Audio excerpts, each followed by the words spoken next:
Long ago, in a quiet valley surrounded by green hills and golden fields, there was a small farming village called Willowbrook. Life was peaceful. Farmers worked from sunrise to sunset. Chickens scratched in the dirt, and children ran laughing along dusty roads. But the villagers had one worry. The forests around Willowbrook were deep and dark. At night, strange sounds echoed between the trees. Wolves sometimes wandered close, and foxes crept into chicken coops. So the village relied on 2 dogs to guard them. Both lived on the same farm, but they could not have been more different. One dog was named Bruno, the other was named Luca. And though they had the same job to protect the village, the way they did, it would change everything. Bruno was big, his fur was dark and thick. His bark was loud, and his teeth looked sharp enough to scare away anything that moved. Bruno believed that the best way to protect the village was to make everyone afraid of him. He growled at the chickens. He snapped at the goats. He chased the ducks if they waddled too close. Even the village cats avoided him. Whenever someone came near the farm, Bruno rushed forward, barking furiously. "Stay away," he barked. "This farm is mine." Most animals ran from him, and Bruno liked that. To him, fear meant power, but Luca was very different. Luca was also strong and brave, but his eyes were warm and calm. Instead of growling at the chickens, he walked beside them slowly. Instead of chasing the ducks, he let them waddle around him. Sometimes baby lambs even slept beside him in the grass. When travelers passed through the village, Luca wagged his tail and greeted them politely. When children played near the fields, Luca sat nearby, watching carefully. The villagers trusted Luca. The animals trusted Luca. Even the wild birds seemed comfortable landing near him. But Bruno didn't understand. One afternoon, he watched a group of chickens pecking happily beside Luca. Bruno snorted. "Why do you let them walk all over you?" he said. Luca lifted his head. "They're not walking over me," he replied calmly. "They're safe beside me." Bruno rolled his eyes. "Safety comes from fear," he said. "If everyone fears you, they obey you." Luca only smiled. "Or," he said gently, "if everyone trusts you, they stand with you." Bruno just laughed. "That's foolish." But Luca didn't argue. He simply rested his head on his paws and watched the sunset. Days passed peacefully in Willowbrook. Farmers harvested wheat, children gathered apples, and at night, warm lights glowed in cottage windows. Every night, the 2 dogs patrolled the village. Bruno marched along the fences, barking loudly, "Stay away." He shouted toward the forest. If a rabbit hopped too close, he chased it away. "Nothing gets near this farm," he barked proudly. Luca walked quieter paths. He checked the barns and visited the sheep fields, listening carefully to the wind. Sometimes he stopped beside an old horse named Maple. "Everything calm tonight?" Luca asked. Maple nodded slowly. "Very calm." Other nights, he sat beside the goats. "Did you see anything strange?" he asked. The goats shook their heads. The animals spoke freely with Luca because they trusted him. And slowly, without anyone noticing, Luca learned everything that happened in Willowbrook. But Bruno believed he was the better guard. One night, he told Luca proudly, "Did you hear how loudly I barked tonight? I scared away everything." Luca nodded kindly. "Yes," he said. But he didn't mention that many animals were now afraid to come near the farm, and sometimes animals noticed danger long before dogs do. One cold autumn evening, something unusual happened in the forest. A pack of wolves had entered the valley. They were hungry. The summer had been dry, and food was scarce. The wolves watched Willowbrook from the shadows. They saw sheep, chickens, and 2 farm dogs. The leader of the wolves, a large gray wolf with sharp eyes, studied them carefully. "That big barking dog," he said, "is loud. But loud dogs can be fooled." The wolves waited for the right moment. Meanwhile, back in the village, the animals began to feel uneasy. The birds noticed fewer sounds in the forest.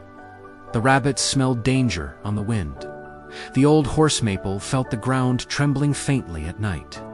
But none of them wanted to go near Bruno. He would only chase them away.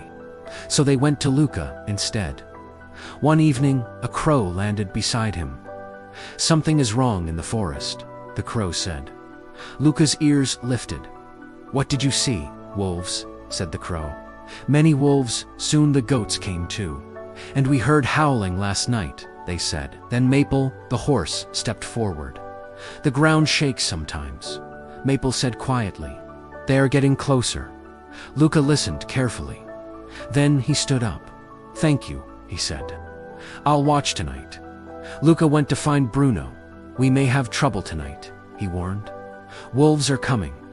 Bruno snorted loudly. "Let them come," he barked. "I'll scare them away with one roar." But Luca shook his head. "They're a pack," he said. "That means they work together." Bruno laughed again. "I don't need help." He marched off proudly toward the forest path. That night, the moon was hidden behind clouds. The wind rustled through dry leaves, and suddenly a long, echoing wolf howl rose from the forest.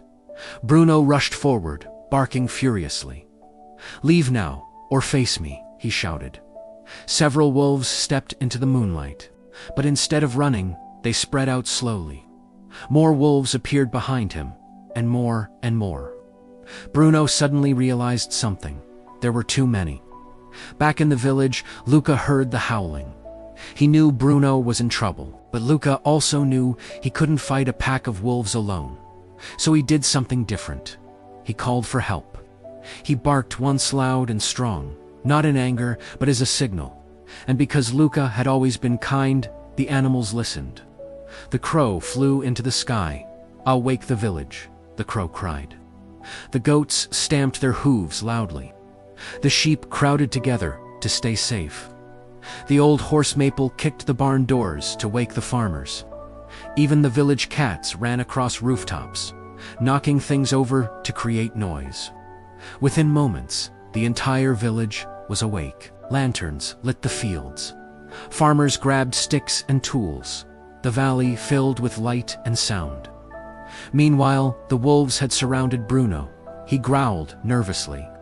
For the first time in his life, he felt fear. But suddenly lights appeared across the fields. Voices shouted. Animals cried out. And Luca came running straight toward the wolves. He didn't come alone. Behind him came farmers with lanterns. Horses stomped the ground. Geese flapped their wings loudly. The wolves hesitated. Too much noise, too much light, too many defenders. The pack leader growled. "This village stands together," he said. "Leave," and the wolves disappeared back into the forest. Bruno collapsed in the grass, exhausted. Luca walked beside him. "Are you hurt?" Luca asked. Bruno shook his head slowly. "No, but I almost was." He looked toward the village. Animals and people were standing everywhere, helping each other. Working together, Bruno lowered his head.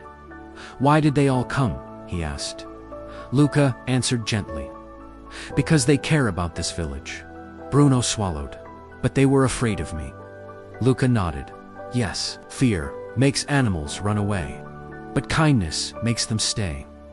Bruno thought about all the times he had chased the chickens, snapped at the goats, and scared away the very animals who might have helped him. He sighed deeply. "I was wrong," he said. Luca smiled kindly. "It's never too late to change." From that day on, Bruno tried something new. Instead of growling at the chickens, he watched over them quietly. Instead of chasing the goats, he guarded their field. At first, the animals were nervous, but slowly they began to trust him. A duck waddled past him one morning. Bruno didn't chase it. A goat grazed beside him one afternoon. Bruno didn't snap.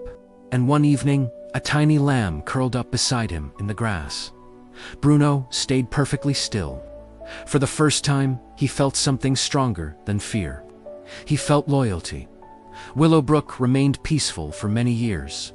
The forest was still dark, but the village was safe, because now it had two guardians. Luca, the dog, who protected with kindness, And Bruno, the dog who learned that strength isn't about making others afraid.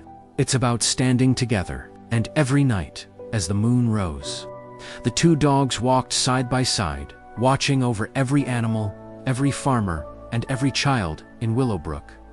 Not with fear, but with loyalty. Thank you for watching.